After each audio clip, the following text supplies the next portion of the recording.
What is up, my fellow Chibits? Today, I'm here to bring all of you a Hunter x Hunter video. And I'm going to be honest here. For the past 40 minutes to an hour and a half, it's been a long time, okay?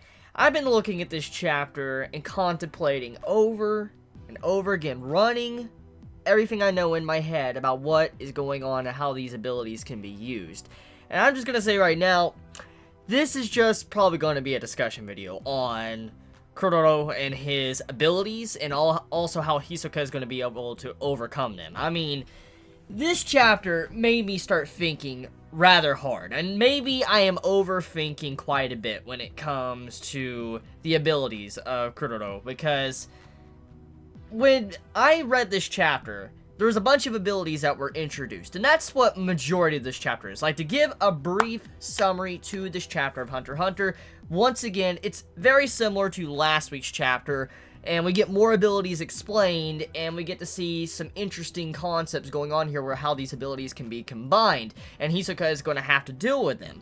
And I have my many different viewpoints on this, which I will discuss, but I want to say right now, this chapter threw me for a fucking loop. Like, it really fucked my mind, because, I mean, I understand Hisoka's explanation, but I dived more into it to see the bigger picture, because there's more going on here than what meets the eye. Definitely. There's way more going on here than we're being told, and so I decided to dive into last week's chapter and this chapter. I reread both chapters multiple times just to get a better viewpoint on what is going on. Now, quickly, I want to say this, however, now some of these things I'm going to say could possibly be incorrect with future information we get.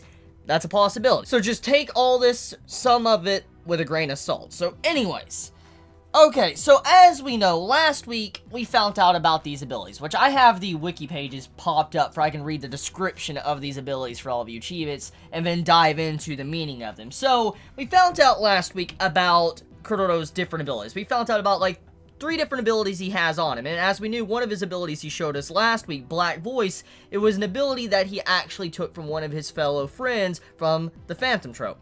Now, this is the thing, okay? With that ability, we kind of already knew what that was about the antennas, controlling people, putting people on autopilot. We kind of already understood that ability, and it raised many questions. So if he has, you know, like Shalnark's ability, does he have other Phantom Trope members? And apparently he does. He has Gallery Fake, which is also from a fellow Phantom Trope member. Now, I'm not going to get into that just yet. I just want to do a quick overview of these 3 abilities that are introduced, or 2 of them, because like I said, we kind of all already know how Black Voice works, but you know what, I'm going to just dive into the description anyways. So, Black Voice is an ability was stolen from Shalnark, or probably given from Shalnark. Shalnark probably gave it to him, and which is an ability that has 2 different antennas, and it'll allow you to take control of the person with the antenna plugged into someone, and you can control them. And as we found out, and we already knew, when someone is controlled by an antenna, they can have complex movements and orders. For instance, Chrollo can order them to do some complex different tactics to be able to go after someone or kill them, for instance Hisoka, and so it allows them to be used to the fullest of what their body's limitation is. Now, as we know, with the antenna, we have it to where if the Chrollo was to put it inside of his own body, he could put his own self on autopilot, and he can make it to where he gets physically stronger, and also he can kind of fight off being manipulated by an enemy's nin. Now, as we've already seen demonstrated for these past 2 chapters, Chrollo's actually using both antennas at once. He's not keeping one on person like Shalnark was, so he's going in with both antennas. But this is the main thing we need to look at now. Now, that ability is pretty dangerous, because if Chrollo could actually put that antenna in Hisoka, Hisoka's fucking done. It's GG for him, okay? But this is the dangerous part. As we know, we found out last week, we found out about the ability called the Sun and Moon. The Sun and Moon is on the back side of the hands of Chrollo. And if he was to put and touch someone, let's say with the moon symbol hand, if he was to put his hand on them, he would put that symbol on their body, anywhere he place it. For instance, he could put it on a chair, and then he could put the other one, like, on, let's say, my hand, and if I was to touch his chair, I would get fucked and blow up. That's pretty much what would happen. So, the main example here is this ability, if both symbols are pressed together for 3 to 5 seconds, has maximum potential, and it makes it to where it can explode and even damage the audience. It has a big blast radius, like a big bomb. So, this is a devastating ability. But then we found out more about it in this week's chapter, which reveals that this ability actually continues to exist even if the book is closed or open. What this means is if Chrollo was to actually plant these two symbols all over the place, like let's say he's using his left hand, okay? His left hand is the sun symbol. If he was to constantly just press his left hand all over people, putting the sun symbol all over a constant amount of people and all that, and then over time you have it to where he puts the moon symbol down, and then you can make rig explosions to explode. And so these symbols actually continue to exist even after the book is closed, because the previous user of this ability that died, he died and the nin ability grew stronger after death, which there's been examples of this in the past of Hunter x Hunter, so this isn't something new, that just came out of nowhere. So the ability of Sun and Moon is strengthened by the death of the previous owner, and makes it to where now Chrollo, he doesn't need to actually have the book open or closed. If he activates it, he plants the symbols down, and then he can open up a different page and put a bookmark on another page. Those symbols will still be there, as long as if the target is still alive or if they don't touch. For instance, if they don't explode, they're always going to be there. So that's devastating. They don't have a fucking timer. They can be there for all of eternity. That's scary. Now, besides Sun and Moon, we found out about Double Face, the bookmark. Bookmark allows Chrollo to put the bookmark in any page of the book and access the abilities on that page, which allows him to use both his hands. For instance, he can put the bookmark in the book, close his book, he can use both hands, use an ability. It frees up his other hand, so he can use nin abilities that allow him, or make him have to use two hands to use. Sun and Moon, or in what we found out in the recent chapter, for instance, we have like Gallery Fake and other different abilities like that.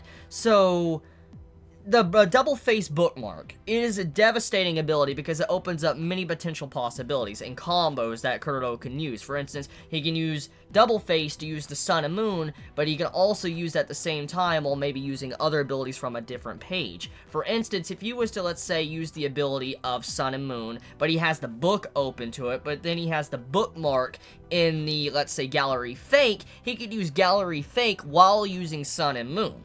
Now, you can already see where I'm going with this. That means he could rig and set up explosions, which I feel like that's where the chapter is trying to go. Many might already be assuming that this chapter of Hunter x Hunter was implying that Chrollo might be making a copy of himself where he can fake his death, or maybe Hisoka is going to fake his death, which I don't believe it's going to go that route. Judging by the way we got this explanation with the explosions and stuff, with the copying, and then the constant people or the puppets he can make and stuff, and then he control the puppets with the stamp or whatever, we come to find out that Chrollo, he can set up multiple bombs to go after Hisoka and take him down.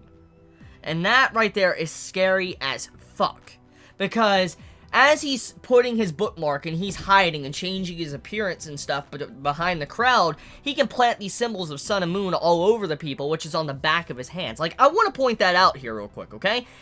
It's not actually said where these abilities are actually at in the book.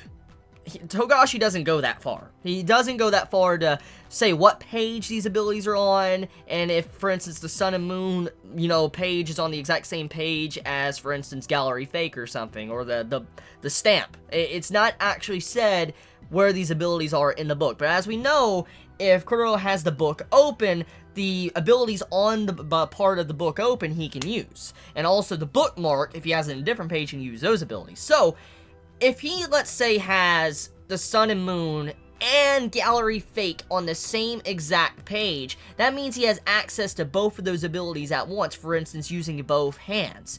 Now, there's a possibility that he has access both to the Sun and Moon and the ability to use Gallery Fake. And if that is the truth here, that is pretty fucking scary, because I want to point out some dialogue in this chapter that actually kind of threw me off, because it kind of goes against what is going on in these past two chapters.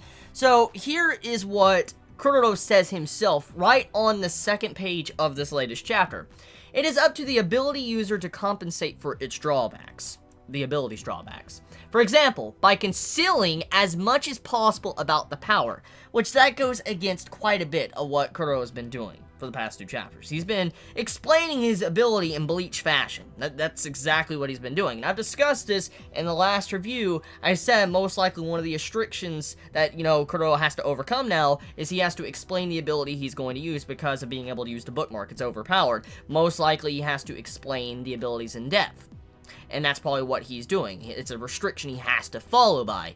And because of this, it goes against it, and it makes me think, like, okay, so he is staying in character. Maybe he's saying everything he has to say, but nothing more. He's not explaining the nitty-gritty of the details of his abilities. For instance, for example, by concealing as much as possible about the power. Carefully choosing the location for battle or the opponent, or to fight as part of a team.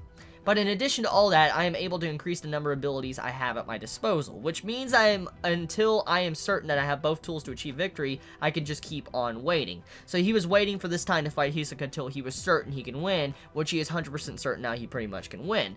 Now, getting into that once again, that means there's a possibility that maybe Chrollo is lying a lot. Maybe he's stretching the truth and kind of smudging the details a little bit, and he's throwing Hisoka off with psychological warfare. Like, I want to use a very good quote from a series of mine that I love, Vagabond.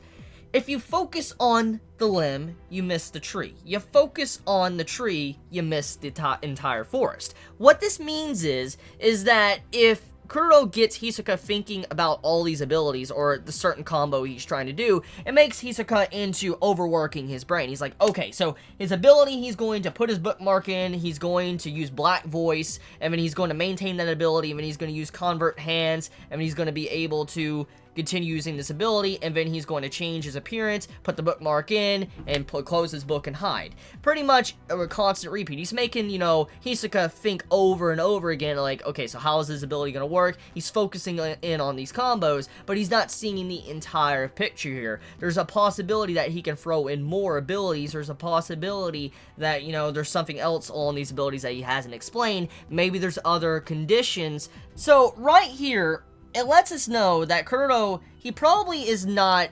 explaining everything. There's a possibility he's just saying the least amount of details as he possibly can, and then he's leaving it up to speculation in Hisoka's head. Because Hisoka, throughout this entire chapter, he's thinking about the possibilities of how this book can work, but also some of the combos that most likely Chrollo might be using in this upcoming battle. Now, as I've already said, one of the most dangerous things about this book that has me thinking is how there's a person that died, the previous nin user of the Sun and Moon. His ability was strengthened through death, and so that means that the symbols are still there on someone, they will still be there until they explode. And that means that, once again, there's a possibility since the very beginning, you have it to where Chrollo could be setting up different type of bombs all over the place, different symbols all over to attack Hisoka. But on top of that, while he's going through the crowd, there is a likely possibility that he is actually targeting different people while he jumps through the crowd and putting the symbols on people as he goes through and while Hisoka chases him. He's setting up mini bombs throughout the entire audience to go after him, but also I feel like this might happen too. There's a possibility Hisoka, as he's flying after Chrollo and going after his ass, it might be that he's also using his nin ability, his bungee gum, to actually link all the people together, and maybe he might try to use the explosion of Sun and Moon to go after Chrollo himself. Or maybe Chrollo is actually expecting Hisoka to link everybody together, and he's going to use that against Hisoka to be able to take him down. Because I feel like Hisoka, he's been planning stuff. He's probably been planting his spiderweb all throughout the entirety of the match already, since he's been jumping through people. It's something he would do. So I could see that exactly happening in this match. So it really comes down to a battle of wits and tactics. It's not really physical strength here. It's about who has the smarter brain and who can think the fastest and outmatch each other in their mental psyche. So, yeah. This chapter is fucking ridiculous, dude. It really... I might be overthinking it, I possibly can, but I want to also point this out too. The convert hand symbols that you have it to where Chrollo uses, they're on his palms, okay? And his Sun and Moon are on the back of his palms, which is very suspicious. So they're in 2 different locations of his hands. That would mean that he might be able to use both of them at once. Like I said, we don't know if they're on the same page or not. So, if he uses both of those, Convert Hands and also Sun and Moon, Yeah, because every time he touches someone to transfer into their appearance, he's, like, for instance, let's say this. You know how he has to use his hand and he can take on the appearance of someone else, or he can change their appearance? If he has the sun and moon symbol alongside of the convert hands, and if he touches someone to get their appearance, he's putting that symbol on them. You get the point here. Now, I do want to read something real quick from a fellow Phantom Trope member's ability, for instance, Gallery Fake, which is the ability to make a puppet, like a different type of ability. And here is the explanation. When Chrollo, hopefully I'm saying his name right, touches an object with his left hand, his Nin ability allows him to conjure an exact replica of that object with his right hand. We get to see an example of this in the latest chapter. He cannot replicate living things except as inanimate objects, for instance, corpses. And Chrollo is also unable to replicate another user's Nin. The replicas that he creates vanishes after 24 hours, regardless of their size. However, before their disappearance, Chrollo is able to track the movements of each and every copy object by using his N, provided that he can touch the originals. So I highly doubt, Chrollo is going to be using that ability. But the main thing here is to consider is this one line. The replicas that he creates vanishes after 24 hours. So that means that this ability continuously stays there for 24 hours, even if, most likely, if the book, Chrollo's book, is closed or open. Which goes along with Sun and Moon. So he can make replicas and bombs. You see here. So if the object, for instance, this ability continues in effect even if the book is closed too, that's a possibility. That's pretty fucking scary. Because, like I said, I want to point this out. The replicas that he creates vanishes after 24 hours. He doesn't need to be touching them. So maybe Chrollo has the ability, maybe this ability can continuously be in effect even if he's not using it. He has to actually physically dispel it. Okay, so here is the line. Hisoka pretty much removes the head of the referee, and as he's removed, he removes the gallery stamp, or the stamp on top of the referee's head for he's not being controlled like a puppet. And this is what Chrollo says to Hisoka after he does that. By removing the head, the puppet is stopped, and the stamp disappears as well, so that ability completely just gets removed. But since I haven't dispelled Gallery Fake, the copy will still remain there just as is, or just as it is. If I want the copy to disappear, I can just decide to release Gallery Fake at any time. For instance, he needs to actually decide to release it. That is what Chrollo is implying here, if I'm correct. Now, this could be a mistranslation. Maybe I'm interpreting it wrong. That's a very likely possibility, and if I am misinterpreting it, I'm human, I make mistakes. I'm willing to accept that. But the way this is written, it makes me assume the only way this ability can be dispelled is if Chrollo wants to dispel it. For instance, if he says pretty much in his mind or something, or he wants to just pretty much dispel, make it disappear. But if he closes his book or something, it doesn't mean that it's gone. That's what I'm getting from this dialogue. Different abilities have advantages and disadvantages. Remember what he said at the beginning of this chapter. Advantages and disadvantages, and sometimes you want to conceal as much information as possible. So maybe he can continuously use this while his book is not on it.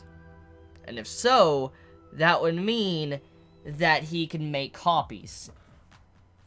A lot of copies. So yeah. But that doesn't mean he can dispel it, though. That's the next thing I want to cover. That doesn't mean he can dispel it if he leaves the page. What I'm getting at is that he can access the ability, he can make the duplicates, but if he closes the book, he won't have access to dispel it anymore, but it will still be there. There you go. I clarified that, because some might be confused. So yeah, the chapter overall, oh my god, dude, it's just crazy. I mean, the audience is getting attacked, the fight is getting intense. It's a ridiculous chapter, dude. It's a really ridiculous chapter. I'm probably overthinking a lot of shit right now. I really am. I probably am. But you know what? That's Hunter x Hunter. I love that. Get your mind thinking about all these abilities, because with the different meshing of abilities and stuff with this book, and then the bookmark being thrown into it, and the different pages, and different abilities on the pages and stuff, there's just so many combos that most likely Chrollo can do that it's almost endless. The possibilities are limitless when it comes to the different abilities he probably has in there and the different combos he can accomplish. So yeah, Togashi has really written an interesting character, and don't even get me started on the personality of Chrollo in this chapter. I mean, for instance, you know how he's like, I'm fascinated by humans. I like that line. I really like that line. So yeah, chapter for a action chapter. It was dialogue heavy, and in Hunter x Hunter fashion. So yeah, how do you feel about that? Like, let's look at what Hisoka is actually talking about in his mind before I end this video. So, in his mind, this is what Hisoka already has planned out. He uses Black Voice to manipulate the individual target, okay? For instance, he uses the antennas in different targets, 2 targets, Black Voice. After he uses Black Voice, he uses the bookmark to maintain ability. So, like, the Black Voice page, he puts the bookmark in it, and then he goes over to Convert Hands. He activates Convert Hands, and as he transforms into someone else with his left hand, he uses his bookmark, he moves it to Convert Hands, and then closes the book and hides. What this means is he manipulates 2 people, he uses that to maintain the ability with the bookmark, and then he activates Convert Hands while he has the book open. The book is fucking open. And as he's activating Convert Hands, he uses his left hand, touches someone, turns into them, and then as he does that, he moves the bookmark from this page, and then he puts it back into, like, the page he's on currently with Convert Hands, close it, and repeats this over and over, but also most likely adding in bombs too with Sun and Moon. That's a possibility. So yeah, that's pretty much it when it comes to this chapter. Whoo! Y'all have a wonderful day or night wherever you live. Please be safe. Chibi out.